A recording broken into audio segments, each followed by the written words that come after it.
ADGP RSS കൂടിക്കാഴ്ച വിവാദങ്ങളിൽ പ്രതികരിച്ച RSS നേതാവ് A. Jayakumar ഇതാദ്യമായിട്ടല്ല കേരളത്തിലെ ഒരു ADGP RSS അധികാരിയെ കാണാൻ വരുന്നതെന്നാണ് വിശദീകരണം. IPS IASകാരും ചീഫ് സെക്രട്ടറിമാർ വരെ RSS നേതൃത്വവുമായി സംഭാഷണം നടത്തിയിട്ടുണ്ട്. സമ്പർക്ക് പ്രമുഖ് എന്ന നിലയിൽ ഇനിയും പ്രമുഖരുമായുള്ള കൂടിക്കാഴ്ചകൾ തുടരുമെന്നും A. ജയകുമാറിന്റെ Facebook post.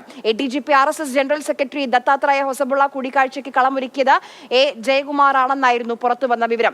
S. Arun Shankar വിവരങ്ങളുമായി നമുക്കൊപ്പം കൊച്ചിയിൽ നിന്ന് ചേരുന്നുണ്ട്. അരുൺ, പേഴ്സണൽ എന്നായിരുന്നു ആ കൂടിക്കാഴ്ചയെക്കുറിച്ച് ആഭ്യന്തരമന്ത്രിക്ക് നൽകിയ റിപ്പോർട്ടിൽ പറഞ്ഞ ഒറ്റ വാചകം.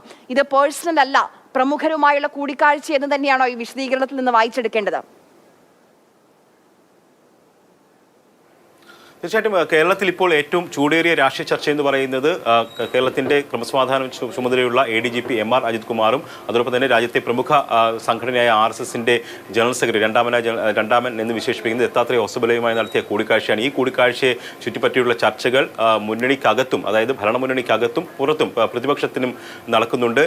ഇതിൽ ഈ കൂടിക്കാഴ്ചയിൽ സാന്നിധ്യം ആയിരുന്ന RSSന്റെ സമ്പർക്ക് പ്രമുഖ് A. ജയകുമാർ ഇക്കാര്യത്തിലൊരു വിശദീകരണവുമായി ഇപ്പോൾ രംഗത്തെത്തിയിരിക്കുകയാണ്. അദ്ദേഹം അതിനകത്ത് പറയുന്നത് ആദ്യമായിട്ടുള്ള കേരളത്തിലെ ഒരു ADGPയുമായിട്ട് RSSന്റെ നേതാക്കൾ കൂടിക്കാഴ്ച നടത്തുന്നത്. നേരത്തെയും ഇത്തരത്തിലുള്ള ആൾക്കാരുമായിട്ട് കൂടിക്കാഴ്ച നടത്തിയിട്ടുണ്ട്. IPS IAS ഉദ്യോഗസ്ഥരുമായിട്ട് മാത്രമല്ല ചീഫ് സെക്രട്ടറിമാർ ഉൾപ്പെടെ ഉള്ളവരുമായിട്ടും നേരത്തെ കൂടിക്കാഴ്ച നടത്തിയിട്ടുണ്ട്. അത് RSSന്റെ തുടക്കം മുതൽ തന്നെ തുടർന്നു വന്നിട്ടുള്ള ഒരു ശീലമാണ് എന്നുള്ളതാണ് അദ്ദേഹം ഇക്കാര്യത്തിൽ നൽകുന്ന വിശദീകരണം. അതോടൊപ്പം തന്നെ അദ്ദേഹം എടുത്തു പറയുന്ന ഒരു കാര്യം, ഈ കൂടിക്കാഴ്ചയുമായി ബന്ധപ്പെട്ട് ജയകുമാറിന് നോട്ടീസ് അയച്ചിരുന്നു, സംസ്ഥാന പോലീസ് നോട്ടീസ് അയച്ചിരുന്നു. കാരണം ഇത് സംബന്ധിച്ചുള്ള അന്വേഷണം DGP നടത്തുന്നുണ്ട്. അതിൽ മൊഴി നൽകുന്നതിന് വേണ്ടിയിട്ട് ഹാജരാകാൻ ആവശ്യപ്പെട്ടുകൊണ്ടുള്ള നോട്ടീസ് ജയകുമാറിന് അയച്ചിരുന്നു. അക്കാര്യത്തിൽ അദ്ദേഹം പറയുന്നത്, എൻ്റെ പൊതുജീവിതത്തിൽ ഞാൻ ചെന്നു കണ്ടവരുടെയും എന്നെ വന്ന് കണ്ടവരുടെയും എന്നോടൊപ്പം വന്ന് സംഘ അധികാരികളെ കണ്ട മറ്റു ഉദ്യോഗസ്ഥരുടെയും ലിസ്റ്റ് തിരഞ്ഞു പോയാൽ അതിൽ എല്ലാ രാഷ്ട്രീയ പ്രസ്ഥാനങ്ങളിലും മതവിഭാഗങ്ങളിലും പെടുന്ന നൂറുകണക്കിന് നേതാക്കളുണ്ടാകും.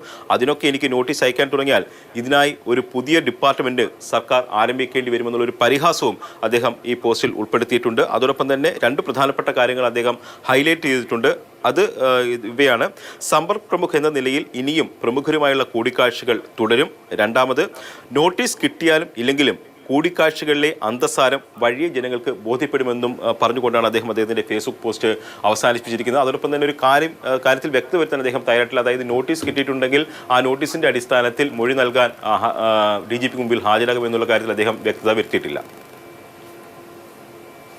അരുൺ, ഈ കൂടിക്കാഴ്ചയെക്കുറിച്ച് ഔദ്യോഗികമായി നമ്മുടെ മുന്നിൽ ADGP MR അജിത് കുമാർ ഒരു വിശദീകരണം നൽകിയിട്ടില്ല, ആഭ്യന്തര വകുപ്പ് ഒരു വിശദീകരണം നൽകിയിട്ടില്ല. ഇപ്പോൾ ഇതുമായി ബന്ധപ്പെട്ട് പുറത്തേക്ക് വന്ന് നമ്മുടെ മുന്നിലുണ്ടായിരുന്ന ഒരു വിവരം, ഇവർ സുഹൃത്തുക്കളായിരുന്നു, ഇവർ ഒരുമിച്ച് പഠിച്ച ആളുകളായിരുന്നു. അതുമായി ബന്ധപ്പെട്ട് അതുകൊണ്ടാണ് ഒഫീഷ്യൽ വാഹനം പോലും ഉപേക്ഷിച്ച് ഈ ജയകുമാറിന്റെ കാറിൽ സഞ്ചരിച്ചതെന്നാണ്. അതായത് അത് വളരെ ഇൻഫോർമൽ ആയിട്ടുള്ള, വളരെ പേഴ്സണൽ ആയിട്ടുള്ള ഒരു സൗഹൃദം, അതുമായി ബന്ധപ്പെട്ട കൂടിക്കാഴ്ച എന്നായിരുന്നു പുറത്തേക്ക് വന്ന വിവരങ്ങൾ. ഔദ്യോഗികമായ വിശദീകരണം ഒന്നും നമ്മുടെ മുന്നിൽ ഇല്ലായിരുന്നുവെങ്കിൽ പോലും. പക്ഷേ അതല്ല. സമ്പർക്ക് പ്രമുഖ് എന്ന് പറയുമ്പോൾ അദ്ദേഹത്തിന് ഒരു ഉത്തരവാദിത്തമുണ്ട്. RSS എന്ന സംഘടന അദ്ദേഹത്തിന് ഏൽപ്പിച്ചിരിക്കുന്ന ഒരു ചുമതലയുണ്ട്. ആ ചുമതലയുടെ ഭാഗമായി തന്നെ നടന്ന കൂടിക്കാഴ്ചയാണ് എന്ന് നമുക്ക് ഉറപ്പിക്കാം. അപ്പോൾ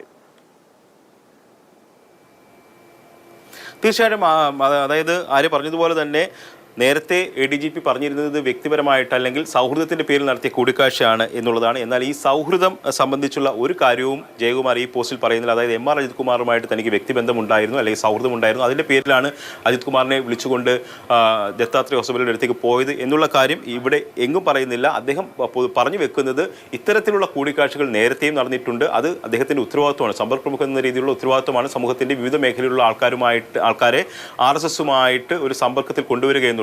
ആ ഉത്തരവാദിത്വമാണ് നിർവഹിച്ചിരിക്കുന്നത് എന്നുള്ളതാണ് പറയുന്നത്. അതിനപ്പുറത്തേക്ക് MR അജിത് കുമാർ എന്ന വ്യക്തിയെ അല്ലെങ്കിൽ സുഹൃത്തിനെ തൃശ്ശൂർ വെച്ച് കണ്ടപ്പോൾ അദ്ദേഹത്തിനെ വിളിച്ചുകൊണ്ട് ഞാൻ ഹൊസബുള്ളയുടെ അടുത്തേക്ക് പോയി, അങ്ങനെ ഒരു രീതിയിലല്ല അദ്ദേഹം ഇക്കാര്യം പറഞ്ഞു വെക്കുന്നത്. ഇത് വളരെ ഉത്തരവാദിത്തപ്പെട്ട രീതിയിലാണ് ADGPയെ, ഒരു ലക്ഷ്യത്തോടു കൂടി തന്നെയാണ് ADGPയെ RSS നേതാവിൻ്റെ അടുത്തേക്ക് കൊണ്ടുപോയത് എന്നുള്ളത് തന്നെയാണ് അദ്ദേഹം പറയുന്നത്. അല്ല, സൗഹൃദത്തിന്റെ പേരിലുള്ള ഒരു കൂടിക്കാഴ്ചയുമല്ല, വ്യക്തമായ ഉദ്ദേശം അദ്ദേഹത്തിന് ADGPയെ ദത്താത്രേയ ഹൊസബുള്ളയുടെ അടുത്തേക്ക് എത്തിക്കുന്നതിൽ ഉണ്ടായിരുന്നു എന്നുള്ളതാണ് എന്നുള്ളതാണ് അദ്ദേഹം പറഞ്ഞു വെക്കുന്നത്.